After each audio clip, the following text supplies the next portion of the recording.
Alright folks, well let's see what kind of new trouble we can create here.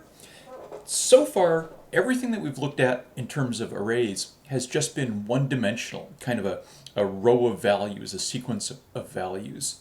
But obviously there's a lot of times when we want to be able to deal with tables or grids or maps where we've got kind of multi-dimensional information.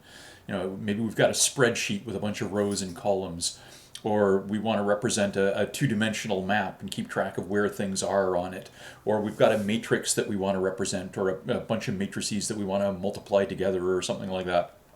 So there's all sorts of times when we would like these kind of multi-dimensional ways to record information. So we're going to do that with arrays, and I'm going to primarily focus on two-dimensional arrays. But you can make three-dimensional, four-dimensional, five-dimensional. You can make as many dimensions as you like, as long as you've got the memory for it, and as long as you're willing to puzzle through the logic of keeping track of what's where. But what we want to go through here is the syntax to go through and declare these multi-dimensional arrays, and to access the content and maybe play with a couple of examples. All right. So two-dimensional arrays, really common. We wind up working with these all the time, again, for tables or grids or matrices, where you've got a bunch of rows and a bunch of columns, and so every row's got a bunch of data in different columns. So the way we'll do it is by specifying how many rows we want and how many columns we want. So again, I'm going to use constants for this. I'll ignore the stray a in there, but I'm going to have, in this case, I'm going to create an array of 3 rows and 5 columns, and the data we'll have in it are floats. So essentially each cell in this table will contain one float. So it's a lot like our regular arrays, it's just that we specify each of the dimensions in sequence. So the number of rows first and the number of columns second. So I want a two-dimensional array called data. It's going to be floats. We specify the number of rows, and we specify the number of columns. So in this case, it's going to have 15 individual cells in, right? 15 individual floats, one for each row-column combination. 3 rows by 5 columns, 15 floats in all. Now, when we want to go through and access an element, right, with a regular array, we specify which position we want. Same idea now, we just need to specify which row and which column. So if I wanted the first row, first column, it would be position 0, 0. The first row, the next column, it would be 0, 1. Then, again, continuing kind of along the row, it would be 0, 2, 0, 3, 0, 4. And then if you moved on to the next row, it would be row 1. And then again, column 0 or column 1 or column 2. So again, just specify which row and which column you want. Row first, column second. And again, these are just going to be regular floats inside, so we can stick values in or we can print values out, or I could see out what was in data 0, 1. But again, you've got this, we just specify 2 positions now, or 2 indices now instead of just the 1. So really the one-dimensional arrays are just a special case where we can leave off one of these values. You can create 3-dimensional arrays, 4-dimensional arrays, 5-dimensional arrays. Maybe let's just do a quick play with a couple of those and have a look at what the syntax looks like. So let's say, let's create a 2D array. Oops.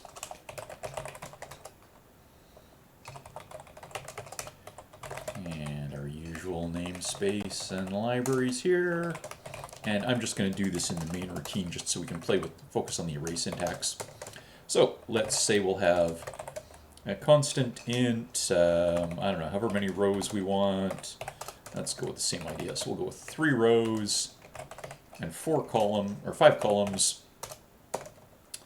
And let's say we'll go through and, well, I guess we should create our array here, shouldn't we? So let's create our array of this many rows, 3 rows by 5 columns. And let's go through and put a value in each row and each column.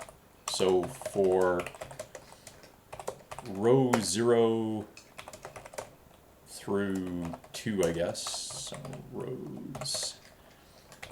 So we'll go through each row And for each of those rows, we'll go through each column on that row. So for our current, can't type, for column 0, and while our columns are less than 5, let's go into the current array position. Let's actually get the user to enter a value. So enter a value for row, R, and column C. And we'll just read something into whatever they type in. So we'll ask them to enter a value for the current row, current column, and we'll just stick that in the array in the current row, current column. So again, we should do error checking here, but you know how to do that. So again, we could go through and fill the array, fill it with user input. And then let's go through and print the whole beast out again.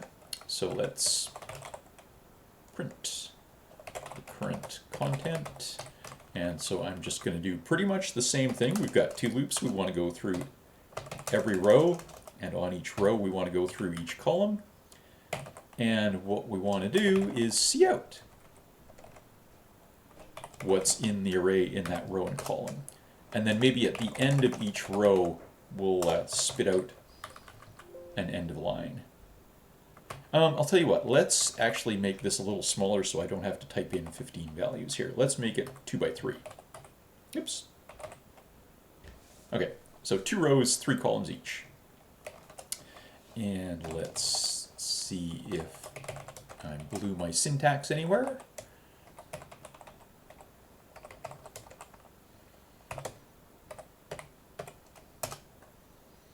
And I did. Oh, left out my standard there. Looks a little more like it. So we'll try running it, and it's going to ask me for the current row. And I'm just going to go, 1, 2, 3, 4, 5 type thing. 1, 2, 3, and now we've moved on to the next row, and it's asking me for column 0, column 1, column 2, and then it's going through and printing out the content. So we got the 1, 2, 3 for the first row and the 4, 5, 6 for the second row. So hey, this actually works. Now, let's maybe try a 3-dimensional array, and then we'll go back to our slides here. So let's copy our 2D array to a 3D array, just so you can see what this looks like.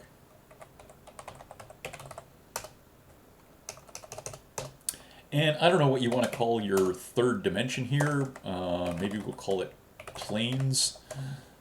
Constant planes equals, I don't know. So maybe let's go with 3 rows, 4 columns, 2 planes. I don't know. So what we'll go with here is for a 3-dimensional array,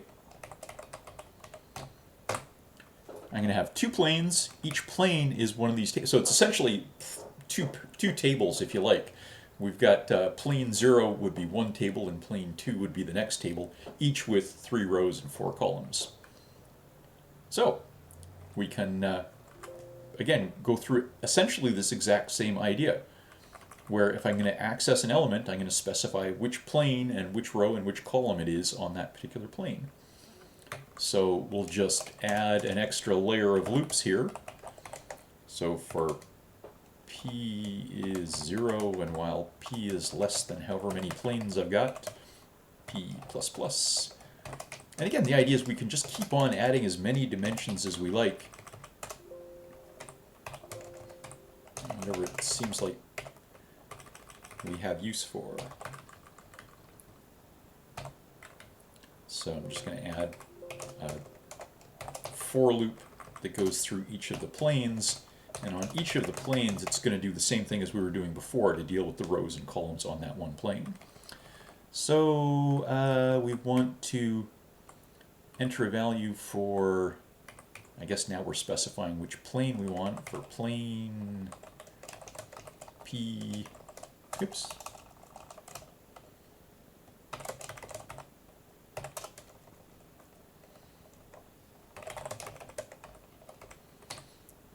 Okay, so we're going to specify which plane, which row, which column, and we want to enter it into the appropriate spot in the array, or print out the appropriate spot in the array.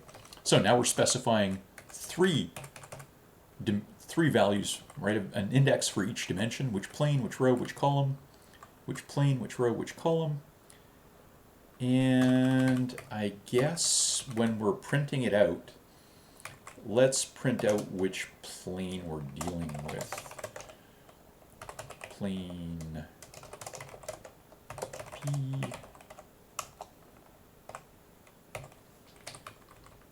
And maybe let's, just so that we can see in the output where the different planes begin and end.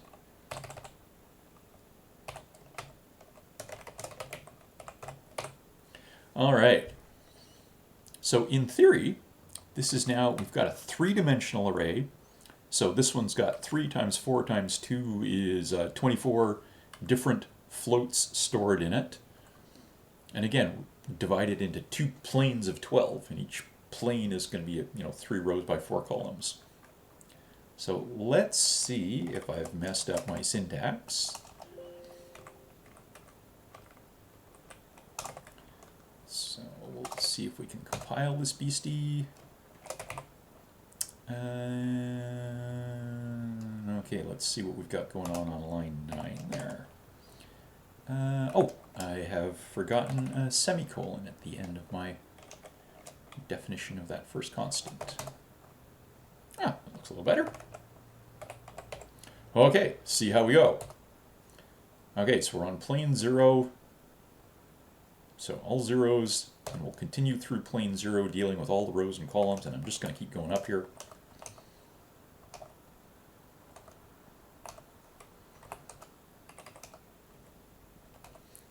Okay, so there we've gone through, and we've put in 12 entries that have gone into plane 0, right? The 4 entries for the first row, 4 entries for the second row, 4 entries for the third row, and now we're on to the second plane.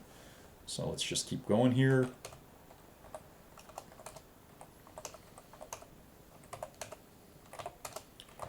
Oh, the output for this is going to, oops. Output for this is going to suck because I didn't separate the different data entries when I was printing them out.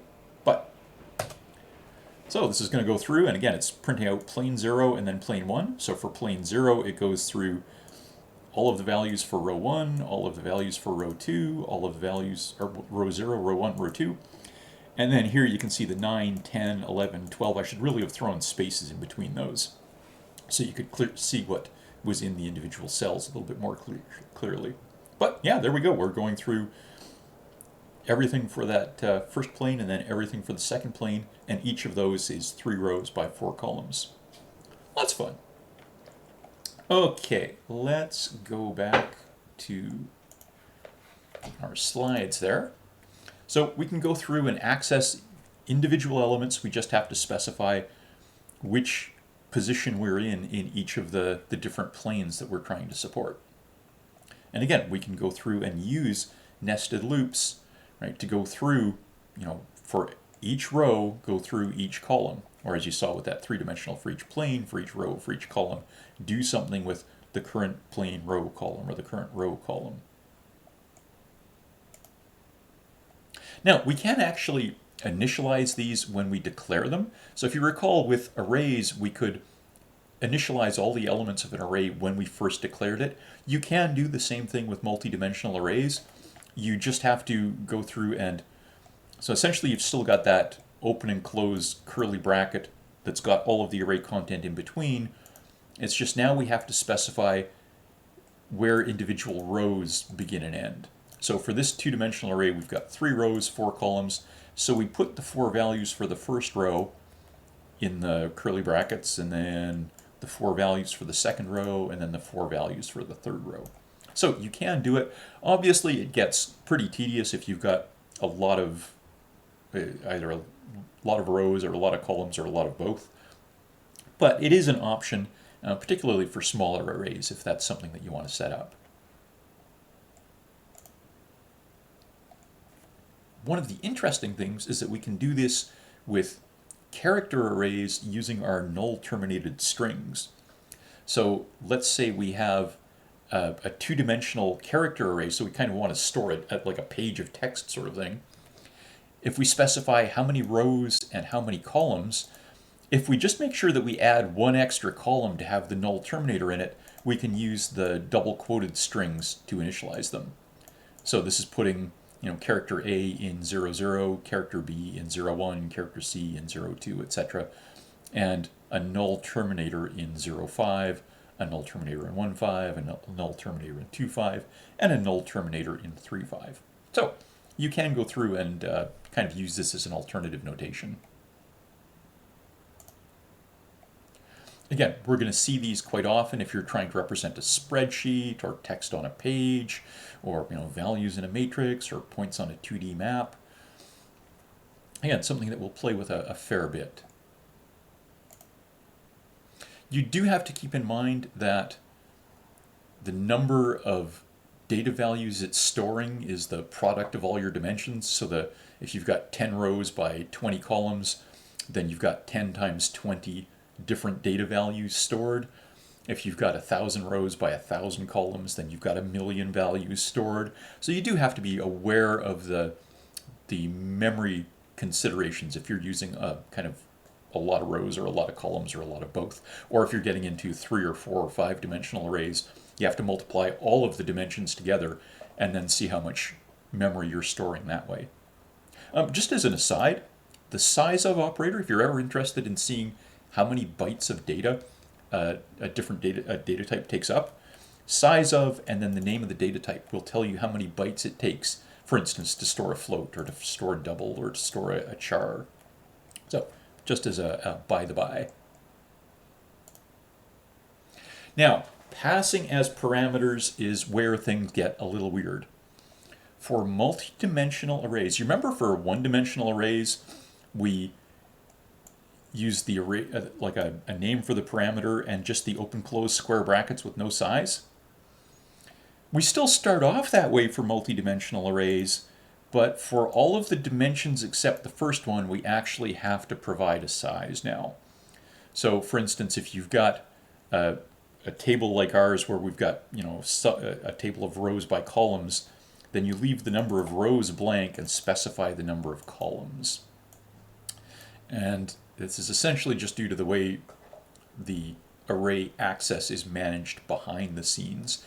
It does feel a little clunky, and we'll take a look at some alternative ideas on how we can kind of function more effectively in just a moment, and especially once we get into pointers and dynamic allocation, we can do better than this. But for the moment, if you just straight out want to pass a multi-dimensional array as a parameter, you leave the first size blank and provide the actual values for all the rest of them.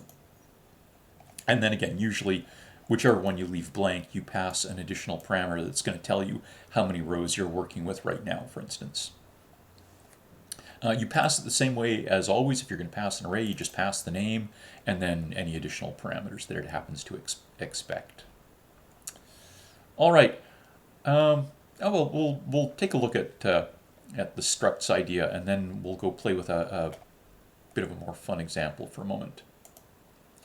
So one of the things that we can do to kind of get around this whole, specifying the number of rows or number of columns, for instance, when we're passing the beast, is to stick our multi-dimensional array in a struct someplace. So you could have a whole bunch of rows or a whole bunch of fields of information in the struct that give you, data about the table, how many rows, how many columns, the actual multi-dimensional array.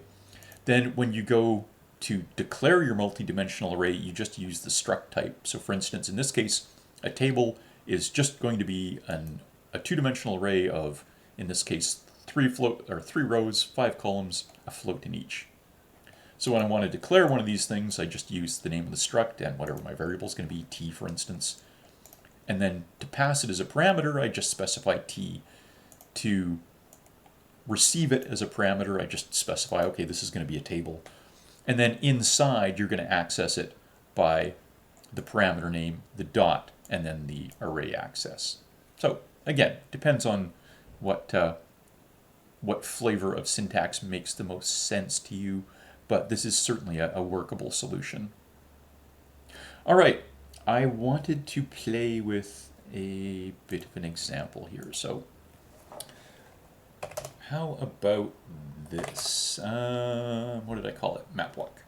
So let's see if we can set up a little program that randomly generates a map for us and lets the player try and walk around. So this is going to be real basic, but the idea is the program's going to spit out a randomly generated map, and somewhere in here it's going to drop, so anything that's got an asterisk is kind of blocked space, a wall or an obstacle of some kind, and then anything that's space is open, and then the player is indicated with the at there.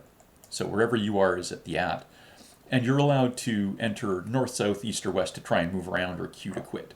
And so the idea is we want to be able to let the player move around. So moving north, I try and move north again, it tells me I can't because there's something in the way. I move, try and move west, there's something in the way. Try and move east, there's something in the way. Move back south, and again, so I can start moving myself around here. And as long as there's not something in the way, I can happily move around. So the way this is working is behind the scenes, I've got my map stored as a two-dimensional array of characters, and it's just got either spaces or asterisks in there to indicate whether that space in the map is taken or not, and then maybe a pair of ints to keep track of where the player is right now. So, again, just one basic example here. What did I call this? Map walk. So again, we're going to come up with a size for our map. In this case, I'm going to say 15 rows by 30 columns.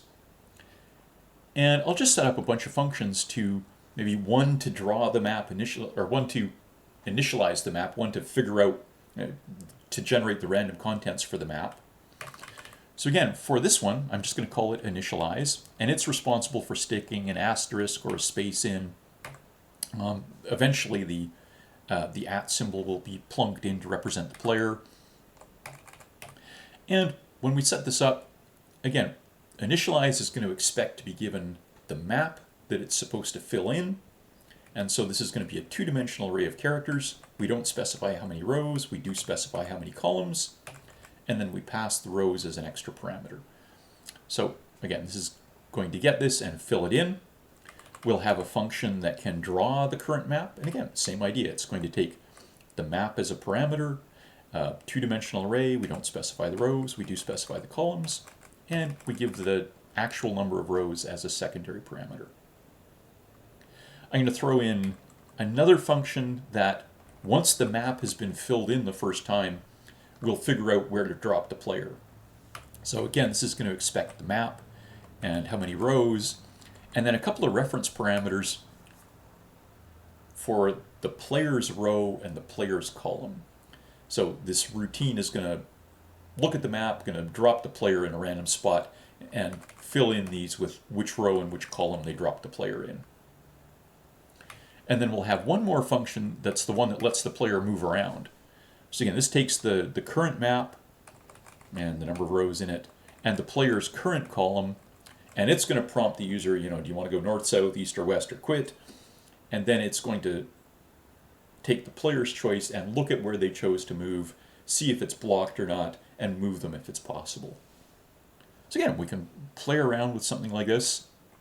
The main routine isn't too bad, right? We set up our initial map, but again, I want this randomly generated, so I'm going to use that. If you recall, the srand was the function to seed a random number generator, and we pass it the current time to do that. So I'm going to declare my map as just a two-dimensional array of characters. I'll have a couple of variables to keep track of which row and which column the player is in, so that's my p row and p column.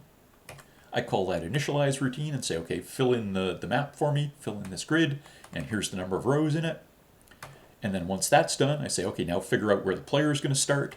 So we give it the map, the number of rows, the player's row and the player's column that's not initialized yet, but that place player is going to actually dump the player in someplace. And then we're just going to repeatedly draw the map and get the player to make a choice as to whether they want to move or quit. And we'll keep going until they decide to quit. So again, this move is going to be responsible for adjusting the content of the map if the player makes chooses a valid move. And the draw, just each time through, redisplays the current map. Then we'll have one final display at the end after they've quit, or after they've chosen to quit. So the draw routine is pretty much just the print routine that we looked at before, where we're going to go through each row and each column and print out what's there right now. So the draw is nice and straightforward. The initialize is pretty much the same idea, except that somehow we have to figure out what to randomly put in each spot when we fill it in. So it's still got this idea of an outer for loop to go through each row, an inner for loop to go through each column on that row. And what we'll do is, if it's around the outside edges, we'll stick in an asterisk to represent a wall around the outside. So if the row is 0 or the row is the last one, rows minus 1, then we'll stick an asterisk in. So that gets the ones down the, I guess the top and bottom, if you like. Otherwise, if the column is 0, so if it's the extreme left, or the column is columns minus 1, so if it's the extreme right, we'll throw in an asterisk to get those boundaries. So those two pieces draw the outer walls. And then inside, I've just decided, okay, well, we'll have a 1 in 5 chance of sticking an obstacle in, and otherwise we'll just leave it blank. So I'm just going to use rand mod 5. Right? So if this has got an equal chance of coming up with a 0, 1, 2, 3, or 4, so there's a 20% chance it'll come up with a 0. So if rand mod 5 comes up with a 0, I'll stick in an asterisk. And if it comes up with anything else, I'll stick in a space. So this is what's generating the random map each time. And then for the place a player, I'm just going to say, well, randomly pick a spot on the inside, and if you wipe out one of the obstacles, that's okay. You know, this only happens once. The player doesn't get to see the map before it happens, so they'll never know. So we'll just pick a random spot that's somewhere between positions 1 and, I guess, row minus 2, and column 1 and the column minus 2. So just pick a random spot on the inside and dump the player there and initialize the player row and player column parameters. So just picking a random spot to drop the player. And then that move function is just going through and saying, okay, well, pick a move, north, south, east, west, or quit. Read it in. Again, I'm going to convert to uppercase just for simplicity. And based on their choice, we'll figure out which row and column they wanted to move into.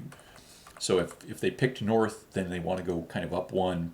If they picked south, they want to go down 1. If they picked east, they want to go to the right 1. If they picked west, they want to go to the left 1. So we'll just adjust either the row or the column based on their choice. If they picked quit or anything else, then we don't adjust row or column. So now we know where they want to go, and we just have to check and see if it's free or not. So if the row and column that they want to move into isn't blocked, then we'll say, okay, we'll put a blank in the spot that they're moving out of, their current row and column. We'll update their row and column and put their @ symbol in the one they're moving into. So we update the contents of the map, and if they gave us, or if the place did have an asterisk in it, then it's blocked. It's either a wall or it had one of the internal obstacles. So that way we can figure out if it's free or not, update the map, and then we just have to, this last one is just to catch when they want to quit. So if they chose Q to quit, we'll return true, and if they entered anything else, we'll return false. So again, it's not too bad to go through and structure something like this, and it is excellent practice with things like 2D arrays. And again, if I've got the random generation working correctly, each time we run this, we should get a slightly different map. So you can see that that's a little different already than the previous map. Let's just try a couple more. And again, they're coming up a little different each time. So we're getting a different map every time we run it, and the player, the player's popping up at a random location each time through, and they can happily play away. Obviously, you want to improve this considerably based on making something that's a little more interesting, but it does give us a chance to play with this stuff. Okay, I will leave our two-dimensional arrays there for now, and we'll see what we can manage to do next time around.